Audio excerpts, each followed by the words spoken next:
Right when Dune came along is right at the time where it needed to, and right at the time where I was ready for that. It's like when you think about maybe any role that you didn't get, you weren't meant to have. And I feel like in many ways it's like a destiny or your fate or what was meant for you and whatever.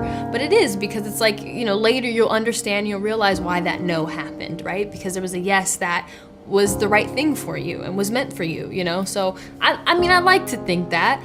Sometimes when things don't feel as good, you're like, F this, you know, this destiny, whatever. But then, you know, if you kind of trust the process, after a while, you understand what the greater reason is. The best piece of advice I ever got, I said earlier, was from Nick Evans, my director. He said to me, turn nerves into excitement and use your nerves as a fuel to be better and to better yourself. So that has been the most valuable piece of advice. I use it every day, and it's helping me get to where I want to be. I think when people are able to connect with any part of what I do and it was somehow able to positively impact their life, where they felt seen in some way, those are the moments where I feel the most proud of what I do. I never memorize my lines the night before. I always do that the morning of. I feel like my best work comes when I'm being most instinctual. When I really prep something, I get stuck in my ways and I struggle to take direction. So I like to be like a real kind of like blank canvas for a director. I learned my lines in the makeup chair. I was very lucky that I had a really long makeup for this show. You know, the hair and you know, playing the different alters, we would manipulate, you know, Danny's face in certain ways.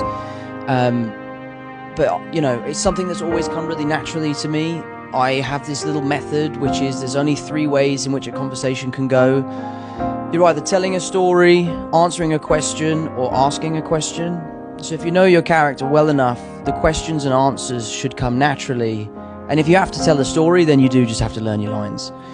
So for me, having figured that theory out, it works so well for me. I sit down in the chair, I read the sides, I figure out, am I answering the questions? I think if anything, I want to remind people that I'm just a person, just a human like anybody else. I am nowhere near perfect, as no one is, and that I'm still figuring it out.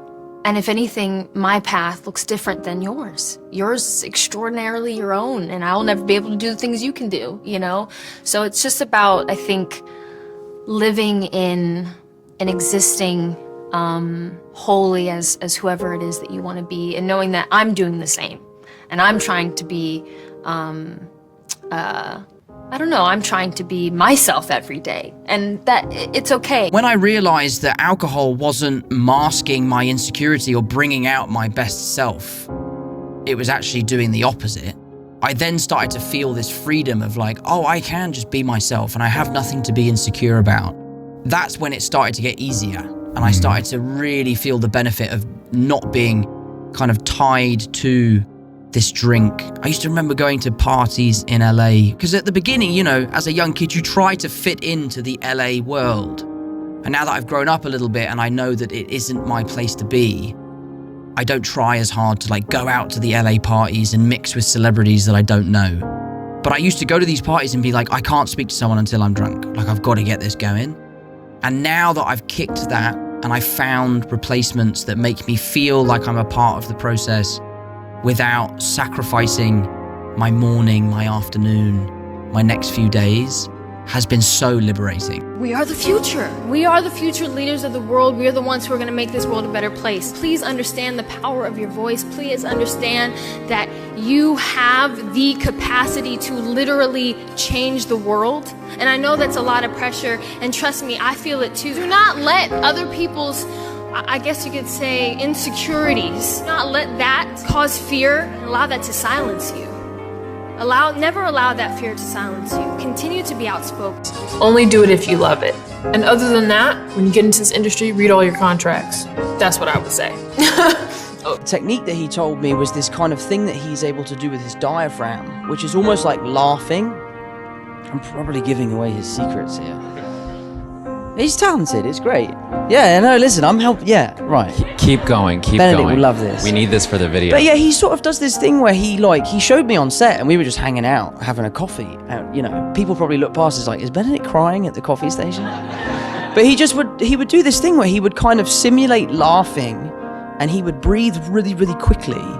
And that would sort of I guess, bring the emotion to the surface, and then he could just take it and ride the wave from there. And I started doing that, and I love crying scenes now. I love it. I feel really confident. It's something that I really feel like I have in my wheelhouse. I don't have to draw on past experiences or personal matters anymore, which is really important, especially for a show like this. But yeah, no, so Downey, Benedict, and Zendaya.